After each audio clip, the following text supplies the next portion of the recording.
Two things: how large populations get fed in the Amazon, and evidence that there was a culture in the Amazon that was capable of manipulating the environment in such a way that it could support large populations with the invention of terra preta. Secondly, new evidence previously not recognized: the Amazon is basically a garden. The Amazon is a man-made rainforest.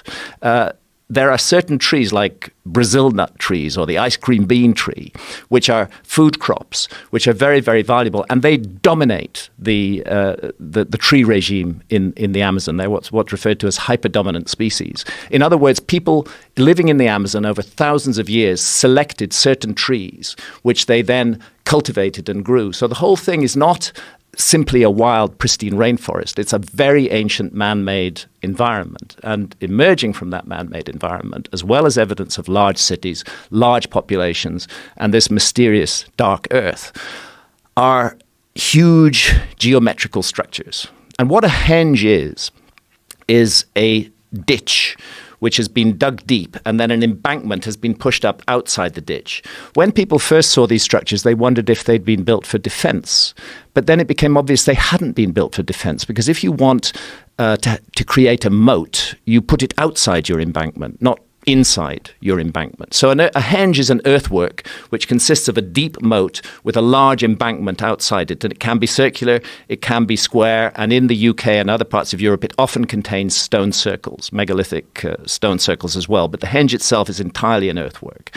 What we find in the Amazon are thousands of henges that are now beginning to emerge from the cleared area of the jungle, and others that have been identified for the first time with LiDAR. LiDAR technology is being employed in the Amazon. It's non-destructive. You can see what's under the trees. What is LiDAR? Light imaging and detective radar. They bounce laser beams down into the jungle. There's a whole pattern of them. You need helicopters, and but it doesn't damage the rainforest. And you can strip away and see what's there. If this isn't too much of a diversion, let me give you the example of Guatemala. Guatemala is a small country. If I remember correctly, it's not much more than 100,000 square kilometers in size. It is filled with intriguing Mayan ruins. Everybody has heard of Tikal. What archaeologists didn't know was that literally within walking distance of Tikal, surrounding that whole area were more than 60,000 structures that they hadn't identified. And these have all been identified by LiDAR in a country that's just 100,000 kilometers in area. So you have to ask yourself, in that 5.5 million square kilometers of the Amazon, if LiDAR technology could be applied comprehensively, what would we find beneath there? And I'm intrigued by these huge geometrical figures, which involve primarily circles and squares.